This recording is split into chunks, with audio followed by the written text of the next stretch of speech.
बोलो देवादिदेव 1008 श्री भगवान महावीर स्वामी की जय जय जय। अहिंसा परमो धर्म की जय जय जय। परम पूज्य आचार्य गुरुवर श्री विद्यासागर जी महाराज जय जय जय। बोले परम पूज्य महर्षि प्रमाण सागर जी महाराज की, निर्वेक सागर जी महाराज की, संधान सागर जी महाराज की।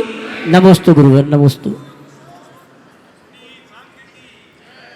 एक बार एक व्यक्ति ने कहा कि महाराज श्री, मैंने अपने जीवन में खूब पैसा कमाया, महाराज पॉश एरिया में मनपसंद घर भी बनाया, समाज में मेरी बहुत अच्छी पहचान भी बन गई, बच्चों का संबंध अच्छे बड़े घरानों में कर दिया, लेकिन इसके बाद भी मन में संतुष्टि नहीं रहती। ऐसा लगता है कि जैसे कुछ हुआ ही नहीं। मैं समझता हूँ ऐसे भाव आप लोगों के मन में भी आते होंगे। आते? क्यों? इतना सब कुछ होने के बाद भी मन में संतुष्टि क्यों नहीं? जिसके पास कमी हो उसे प्यास हो, समझ में आता है, पर भरपूर उपलब्धियों के बाद भी किसी की प्यास बनी हो, असंतुष्टि बरकरार हो, बात समझ में नहीं आती। आज बात मुझे आप सबसे केवल उसकी ही करनी है, सेल्फ सेटिस्फैक्शन। जीवन में चाहे कितनी बड़ी उपलब्धियां क्यों ना हो, यदि तुम्हारे मन में संतोष का अभाव है तो सारी उपलब्धियां अर्थहीन है। और यदि तुम्हारे पास कुछ भी ना हो और मन में संतोष हो तो तुम्हारे पास सब कुछ है। बाह्य उपलब्धियां हमारी उपलब्धि नहीं, अंतः तुष्टि ही हमारे जीवन की मूल उपलब्धि है। यह हमें समझ करके चलना चाहिए। आंतरिक संतोष जिसका आज घोर अभाव दिखता है, आज मैं आप सबसे इसकी ही बात करूंगा। आत्मतोष क्यों नहीं, पहले मैं उसकी चर्चा करूंगा। ये असंतुष्टि क्यों, सब कुछ होने के बाद भी असंतुष्टि क्यों, चार बातें उस संदर्भ में मैं करूंगा। सबसे पहली बात, अभावोन्मुखी दृष्टि। क्या है? अभावोन्मुखी दृष्टि। मेरी दृष्टि मेरे पास जो है उस पर कम, जो नहीं है उसके ऊपर ज्यादा होती है कि नहीं? बोलो। हर व्यक्ति इसी भागम भाग में परेशान है। मेरे पास जो है अगर देखा जाए तो पर्याप्त है, बल्कि पर्याप्त से भी अधिक।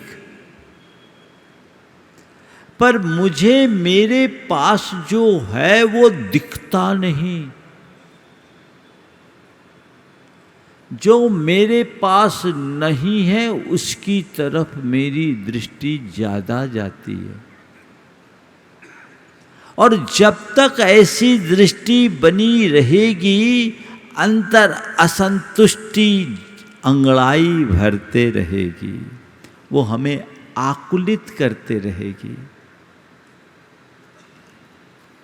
अपने मन को पलट करके देखिए, आपको किन बातों से असंतुष्टि है, थोड़ा विश्लेषण कीजिए।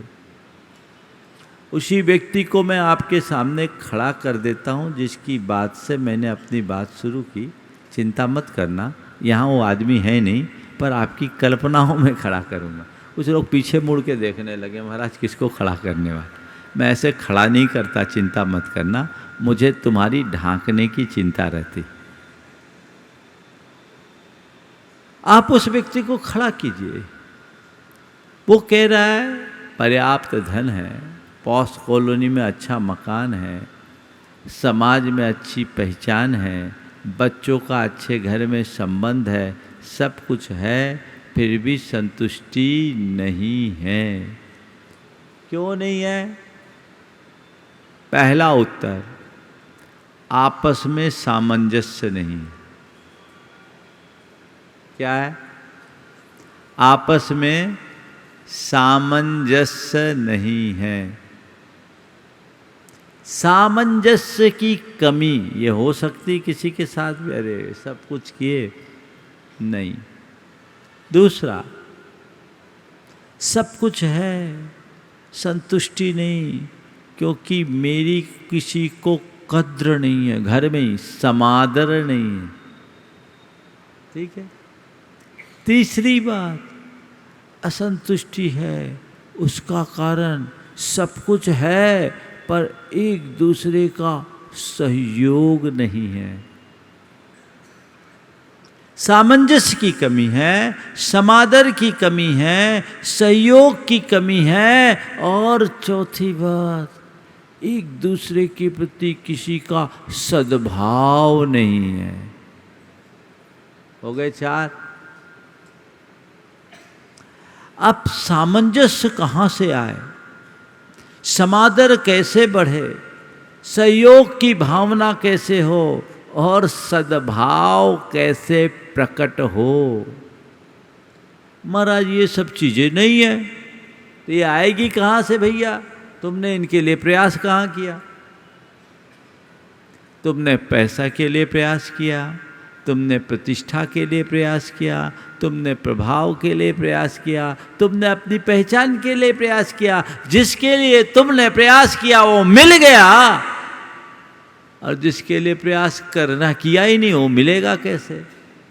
अब तुम तय करो कि तुम्हारे जीवन के लिए मूलभूत आवश्यक क्या है।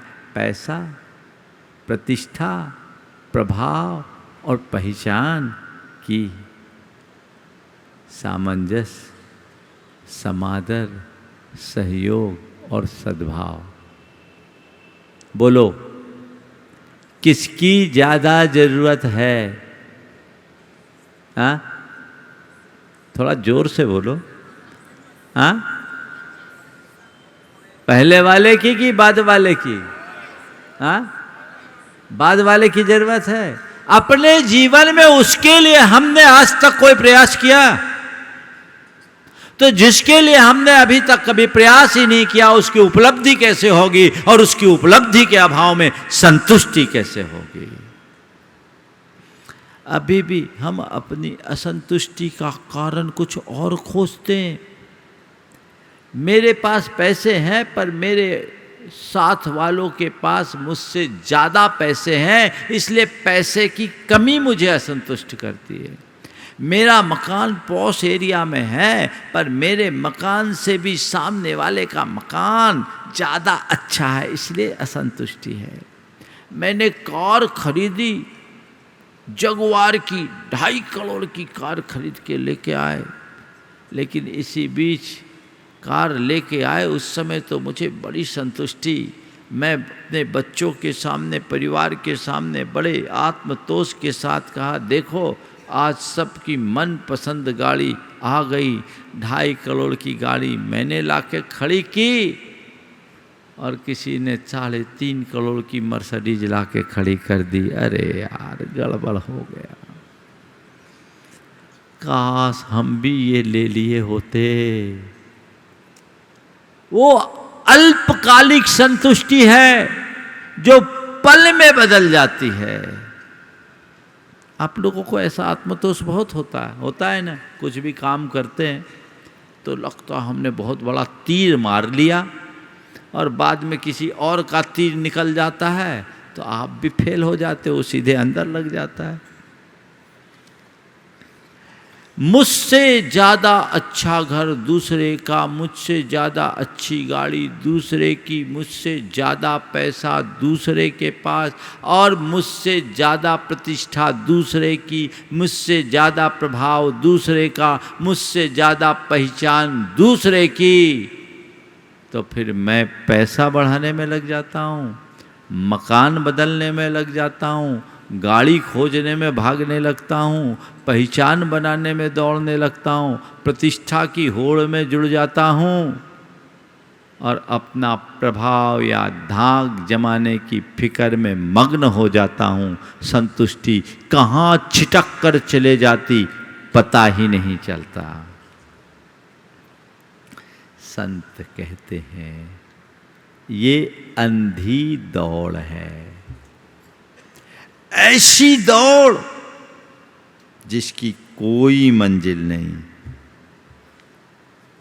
जिसकी कोई मंजिल नहीं, बस दौड़ना है इसलिए दौड़ रहे हैं। कभी आपको लगता है कि मैं अंधी दौड़ में दौड़ रहा हूं? कभी लगता है क्या? शायद नहीं। एक दिन मैं बिहार कर रहा था तो एक गाड़ी गुजरी और उसके साथ साथ एक कुत्ता दौड़ने लगा। कुत्ता दौड़ने लगा। कुत्ता एक ऐसा प्राणी है जिसको आप देखो वो हमेशा दौड़ता ही रहता। कभी चलता हुआ कुत्ता देखा आपने? बोलो, कुत्ते को चलता हुआ नहीं देखा होगा। देखा क्या? कोई ने देखा? वो कुत्ता दौड़ता ही रहता, उसकी स्टाइल ही ऐसी है। तो क्या हुआ, गाड़ी क्रॉस हुई, गांव का एक कुत्ता था, वो कुत्ता भी गाड़ी के साथ साथ दौड़ने लगा। गाड़ी की बहुत ज़्यादा स्पीड नहीं थी और कुत्ता एकदम उसके साथ साथ दौड़ने लगा। गाड़ी थोड़ी आगे थी, कुत्ता उससे थोड़ी पीछे था। मेरे साथ के लड़कों ने पूछा, महाराज जी क्या ये कुत्ता गाड़ी को पकड़ लेगा? मैंने कहा पकड़ भी लेगा तो बैठ नहीं पाएगा। क्या महाराज ये कुत्ता गाड़ी को पकड़ लेगा? मैंने कहा पकड़ भी लेगा तो बैठ नहीं पाएगा, और बैठ भी गया तो चला नहीं पाएगा। पकड़ भी लिया तो बैठ नहीं पाएगा, और बैठ भी गया तो चला नहीं पाएगा, और चला भी लिया तो कुत्ता ही कहलाएगा, आदमी नहीं बन पाएगा।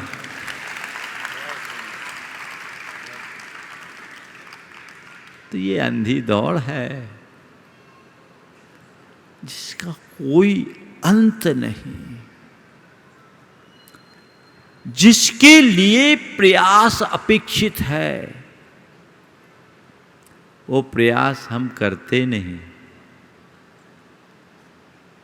और जो कितने भी प्रयासों के बाद पूर्णता तक नहीं पहुंच सकती, उसके पीछे हम पागल हैं।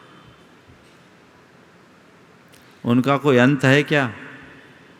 बोलो, कोई अंत नहीं। हम लोगों ने बचपन में सीखा है, दाम बिना निर्धन दुखी, तृष्णावश धनवा, कहूँ न सुख संसार में, सब जग देखो छा। ये हम लोगों को बचपन में सिखाया गया, रटाया गया। फिर भी उसी दौड़ में क्यों?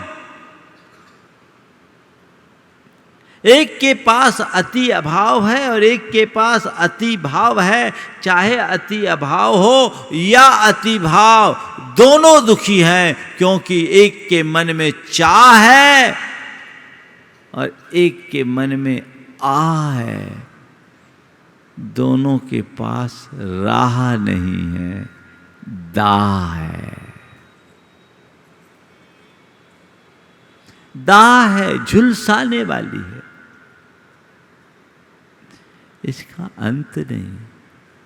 अभावोन्मुखी दृष्टि जब तक बनी रहेगी, मन में असंतुष्टि भरी रहेगी, आप बच नहीं सकते। तो हमें क्या करना है? जिससे संतुष्टि मिलती है वो रास्ता अंगीकार करना है, जिसकी चर्चा मैं कल करूंगा।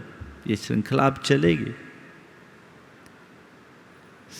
सामंजस्य, समादर, सहयोग और सद्भाव संतुष्टि के मूल आधार हैं। लेकिन आज मैं आपसे कहना चाह रहा हूं कि असंतुष्टि का मूल कारण पकड़ करके चलिए अभावोन्मुखी दृष्टि। कुछ न कुछ कमी तो जीवन में बनी ही रहती है। संसार में एक भी प्राणी आपको ऐसा नहीं मिलेगा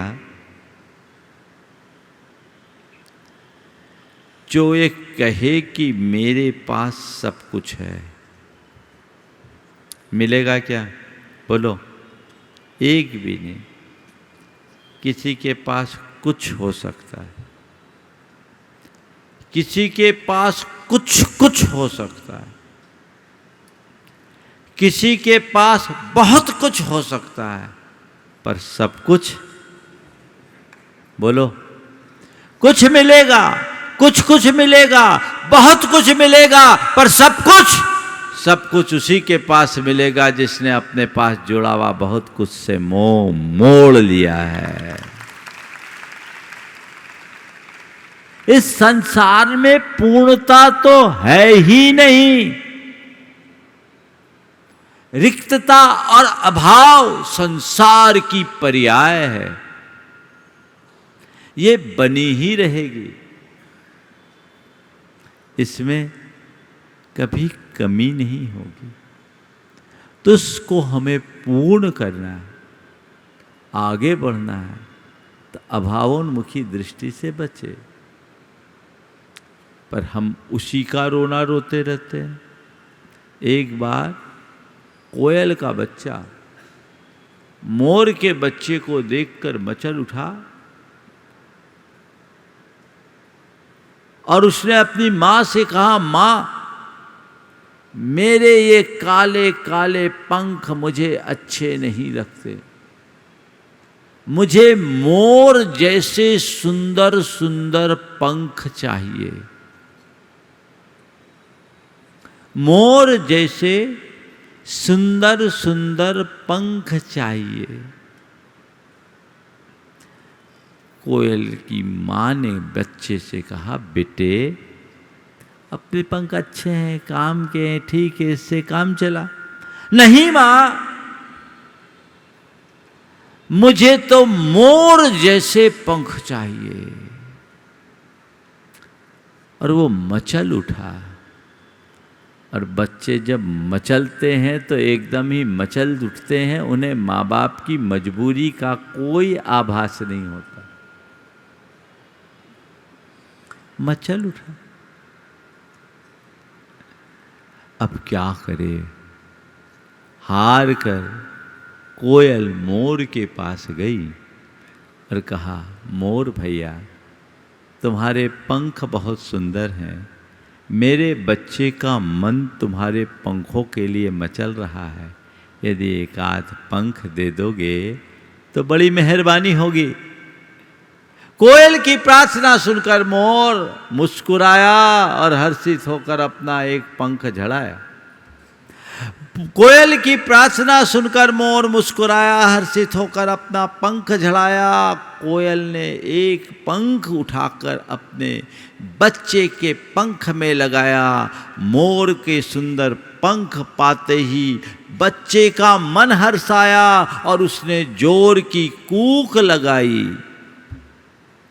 और जैसे ही कोयल के बच्चे ने मधुर कूक की, मोर का बच्चा वहीं चिल्लाया और उसने अपनी मां से कहा, मां मेरी आवाज बहुत भौंरी है, मुझे कोयल जैसी मधुर आवाज चाहिए।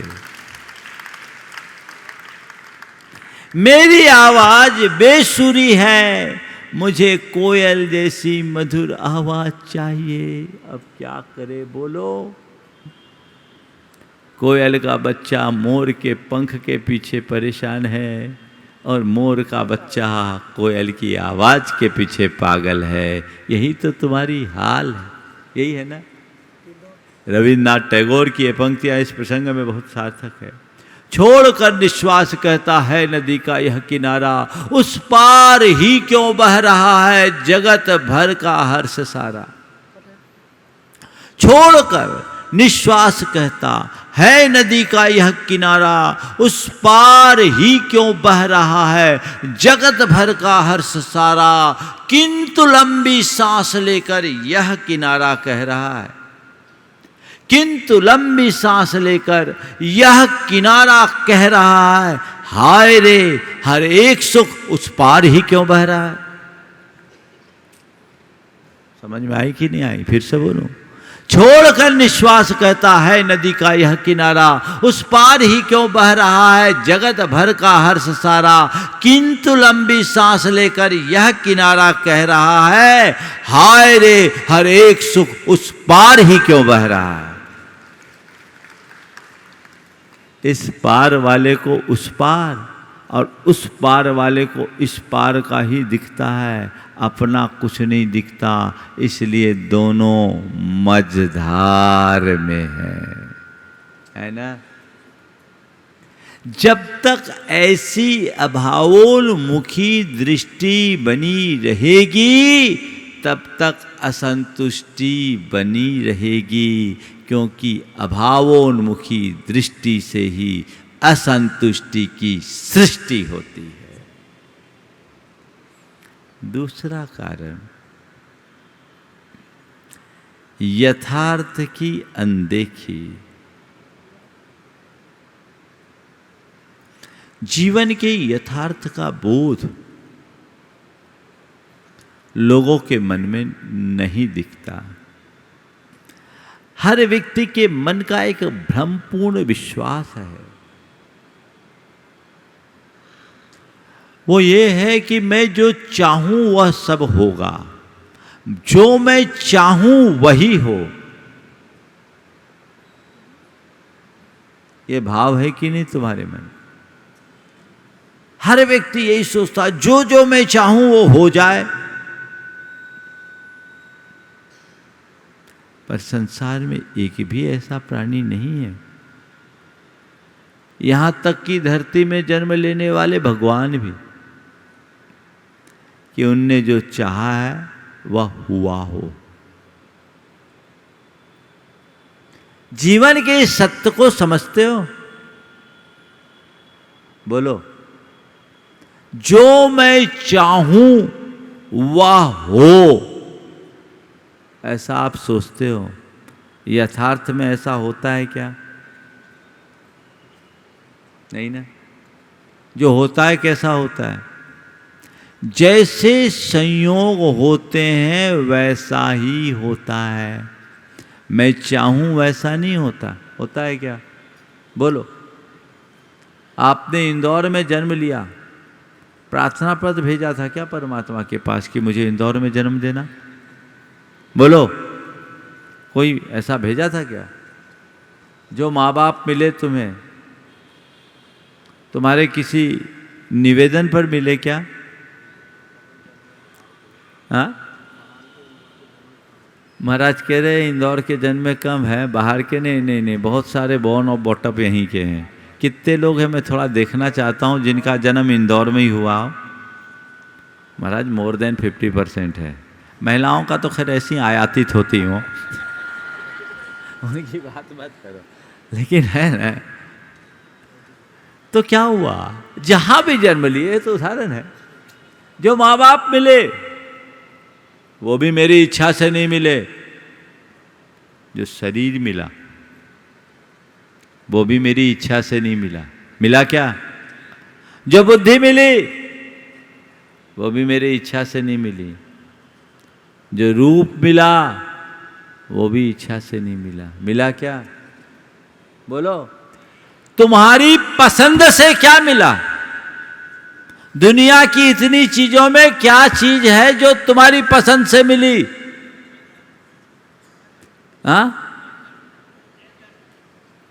वो भी तुम्हारे पसंद से नहीं। एक दिन मैंने ऐसे ही सवाल किया एक प्रवचन में रतलाम में कि तुम्हारी पसंद से क्या मिली? उसने कहा पत्नी। तुम्हारी पसंद से क्या मिली? अच्छा, यहां भी आया हुआ था। अच्छा, तो वो बोला पत्नी। हमने कहा इसलिए फेल हो गए। एक अनुभव बताता है, जो अपनी पसंद से लेके आते हैं उनकी कम पटती है, और माँ बाप की पसंद से जो लेके आए आज तक पट रही है। बोलो सही है कि नहीं? जोरदार तो बजाओ। और चलो, आज के युवाओं को एक संदेश देने के लिए मैं आप लोगों से लेना चाहूँगा। ऐसे कितने लोग हैं इस सभा में जिन्होंने माँ बाप की पसंद से शादी किया है? हाथ उठाए रखो। हाँ, कैमरामैन कहाँ बैठे हो रे? इधर से कवर करो, सबको, पूरा देश को दिखाना। इधर से आ जाओ, पीछे आ जाओ, हाथ उठाए रखो। थोड़ी देर दर्द नहीं होगा, एक्सरसाइज हो जाए।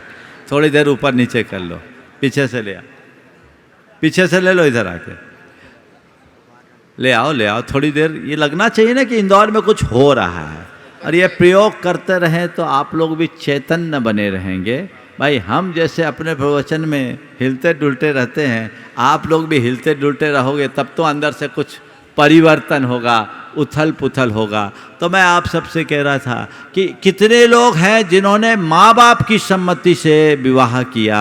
एक बार पुनः हाथ उठाओ। इससे तो लगता है कि इंदौर का रिकॉर्ड बहुत अच्छा होना चाहिए। दूसरी बात, इनमें से फिर से हाथ उठाना, कितने लोग हैं जो अपने दाम्पत्य जीवन से संतुष्ट हैं? मजबूरी में तो नहीं उठा रहे हो, है ना? मुख्य यजमान हाथ नहीं उठा रहे। तो ये एक संदेश है देश भर के युवाओं के लिए। एक बात ध्यान रखना, ये बीच का प्रसंग है। आजकल लोग पसंद करते हैं, 1 घंटे की 2 घंटे की मुलाकात में आप क्या पसंद करोगे? और जब मुझे पता है कोई मुझे पसंद करने आया तो मैं अपना असली रूप थोड़ी दिखाऊंगा। असलियत तो बाद में दिखती है। अक्सर लोग धोखा खाते हैं। और ध्यान रखना, अनुभव की आंखें ही सत्य का दर्शन करा सकती है, बाकी चीजें कुछ नहीं। पढ़े लिखे हो, तुम्हारे पास कितनी बड़ी डिग्रियां हों, अनुभव तो काल सापेक्ष होता है। इसलिए उसके लिए हमें उनका ध्यान रखना चाहिए। मैं ऐसे बहुत सारे लोगों को भी जानता हूँ, हो सकता है कुछ लोग इस सभा में भी होंगे जिन्होंने विवाह से पहले एक दूसरे को देखा भी नहीं और शादी हो गई। अगर 2, 4, 10 ऐसे हैं तो हाथ उठाओ। देखो, उठाओ, हाथ उठाओ थोड़ा सा। जिन्होंने एक दूसरे को देखे बिना भी शादी की ना, और ये बताओ तुम्हारी अच्छी पट्टी की नहीं पटी? रमेश जी, पट रही ना? चेहरा बता रहा है। तो ये अनुभव की बात है। तो ये लोगों को सीखना चाहिए। आजकल लोग कहते हैं महाराज नया जमाना आ गया, पुराने जमाने की बात हो गई। भैया, जमाना कोई भी हो, जो हमारे जीवन के मूलभूत मूल्य होते हैं वो तो शाश्वत होते हैं, वे जमाने के अनुसार नहीं बदलते। और जमाने के अनुसार मूल्यों को बदल दो तो जीवन में कोई सहारा नहीं होता। यथार्थ को देखिए, जो मैं बात करने जा रहा था। यथार्थ की अनदेखी हमें असंतुष्टि को जन्म देता है। अगर आपने इस यथार्थ को स्वीकार लिया, आपको कभी तकलीफ नहीं। शायद ही इंदौर में जन्म लेने वाले किसी व्यक्ति के मन में आया होगा, अरे कहाँ जन्म ले लिया, अमेरिका में जन्मे होते तो ज़्यादा अच्छा। शायद ही आपके मन में कभी ऐसा विचार आया होगा, अरे कैसे माँ बाप के यहाँ जन्म ले लिए, हमारे माँ बाप कोई दूसरे होते तो अच्छा होता, दूसरे माँ बाप को देखते। शायद ही अपने शरीर को लेकर के तुम्हारे मन में कभी आया होगा कि अरे ये कैसा शरीर आ गया, मेरा शरीर तो शाहरुख खान जैसा होता तो ज़्यादा अच्छा होता। कभी कभार सोचते होते, हाथ उठा रहे, शाहरुख खान जैसा मेरा शरीर गठीला होता तो ठीक है, पर मैं शाहरुख खान के रूप में जन्म लिया होता ऐसा तो नहीं सोचता। आपने इन सब बातों को स्वीकार लिया, क्यों? क्योंकि आपको पता है यही मेरी नियति थी और यही मेरे जीवन का यथार्थ है। जिसकी जैसी नियति होती है वैसी ही परिणति होती है, ये जीवन का यथार्थ है। इस यथार्थ को स्वीकारने के कारण एक गांव में जन्म लेने वाला व्यक्ति भी अपने जन्म से संतुष्ट है। काला कुरूप शरीर पाने वाले के मन में भी उसके प्रति शिकायत नहीं है। कैसे भी परिवार में जन्म लेने के बाद भी उसके मन में शिकायत नहीं है, क्योंकि उसने नियति की परिणति को स्वीकार लिया है। जहाँ स्वीकार भाव है वहाँ संतुष्टि है, और जहाँ अस्वीकारता है वहाँ दुख है। यथार्थ को समझो। संसार के सारे संयोग मेरे अधीन नहीं हैं। मैं जो चाहूं वह मेरे हाथ में नहीं है। मैं जो चाहूं वही हो, ये मेरे हाथ में नहीं है। जो कुछ हो रहा है उसे मैं चाहूं, ये मेरे हाथ में है ना? तो भाई जो तुम्हारे हाथ में नहीं उसके लिए परेशान क्यों हो? उससे अपनाओ जो तुम्हारे हाथ में है। यथार्थ की अनदेखी मत करो।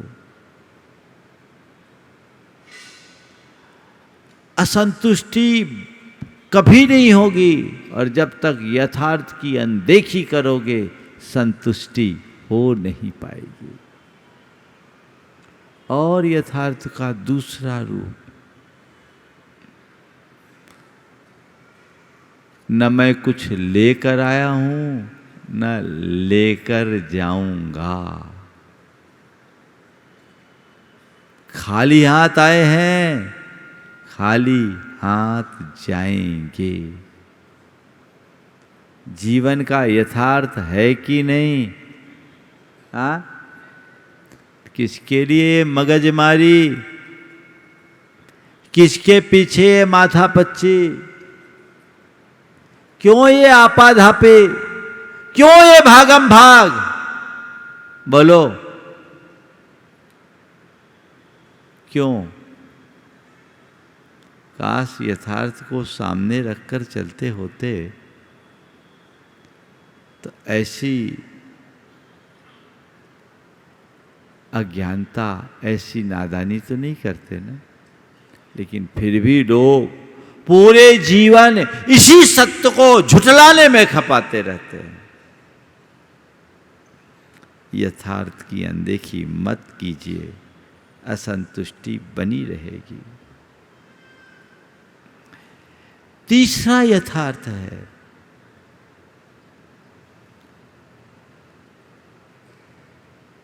न कोई हमारा है न हम किसी के हैं।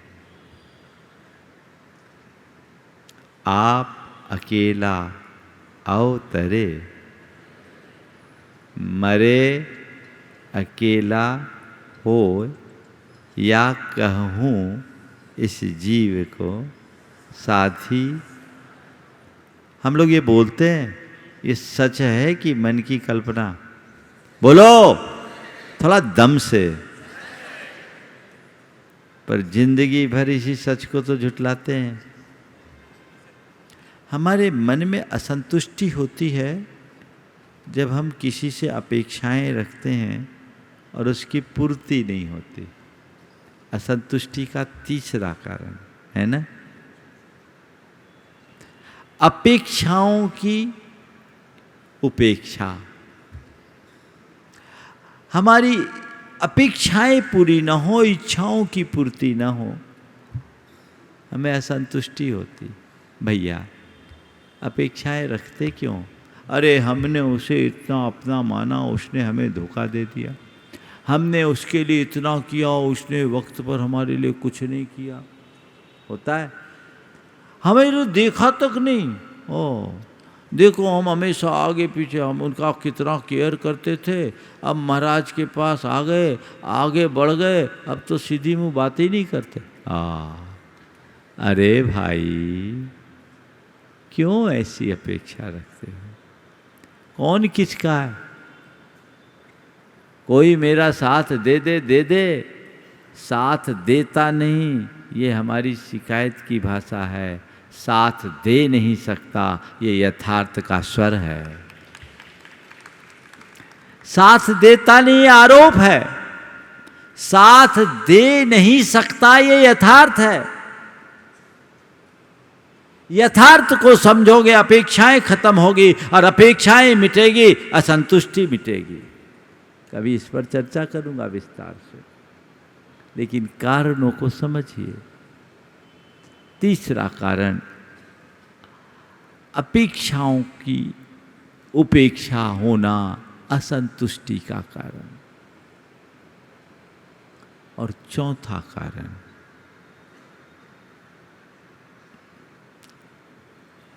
इच्छानुलोमी वृत्ति। इच्छानुलोमी वृत्ति का मतलब कुछ भी कार्य करना, अपनी इच्छाओं की पूर्ति में तत्परता देखना, इच्छा पूर्ति की अभिलाषा से काम करना, काम करने में कर्तृत्व का भाव रखना, फल की आकांक्षा रखना। तुम कोई भी कर्म करो, सहज भाव से काम करोगे, संतुष्टि होगी। कर्ता बुद्धि से काम करोगे, असंतोष होगा। फल की वांछा रखोगे, कभी संतुष्टि नहीं मिलेगी। मैंने कोई काम किया, टारगेट बनाया, मुझे इसका ये परिणाम मिले, ठीक है, काम किया, वांछित परिणाम मिला, अल्पकालिक संतुष्टि हुई। कोई भी काम किया, आज आप आए, सोच के आए थे सभा में जाएंगे, आगे बैठने का मौका मिल जाए,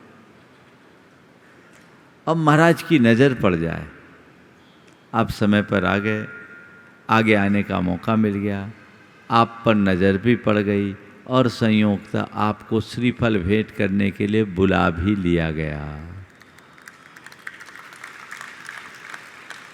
संतुष्टि मिली ना? ये अल्पकालिक संतुष्टि।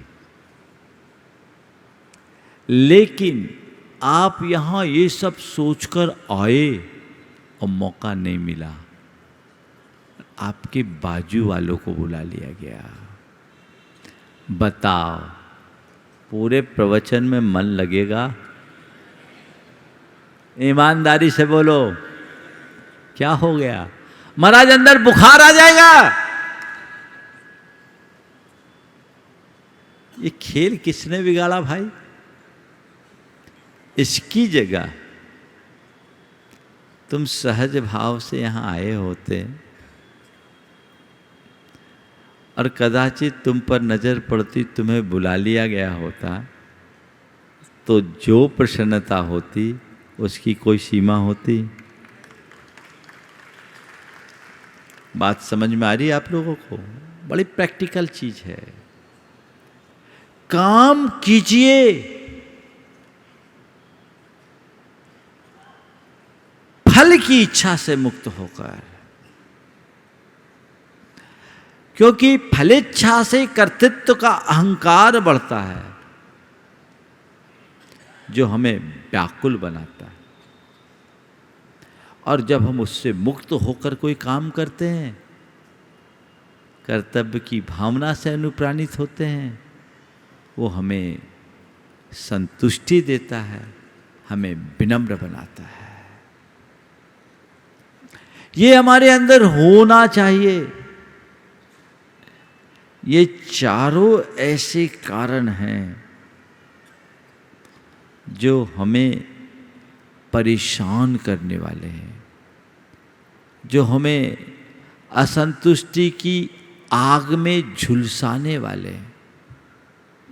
इनके होने पर, सब कुछ होने पर भी तुम परेशान रहोगे, और इनके न होने पर, कुछ न होने पर भी प्रसन्न रहोगे। क्या चाहते हो? परेशान होना या प्रसन्न रहना? क्या चाहते हैं? हाँ, प्रसन्न रहना। हमेशा प्रसन्न रहना चाहते हो ना? हाँ, प्रसन्न रहना चाहते हो, ईमानदारी से तो कुछ मत करो, सवेरे से 1 घंटा यहाँ दे दो, खुराक दिन भर की मिल जाएगी। अब उसके लिए तुम्हें आना पड़ेगा। खुराक लो, तरोताज बनो। तो यथार्थ अभावोन्मुखी दृष्टि नहीं। अब क्या करना है? मुझे उस पर ध्यान देना है जो मेरे पास है, उस पर नहीं जो मेरे पास नहीं, गैरों के पास है। जो मेरे पास है उस पर मैं ध्यान दूंगा, मेरा हृदय संतुष्टि से लबालब रहेगा। और जो गैरों के पास है उसको देखूंगा, मैं पागल बना रहूंगा।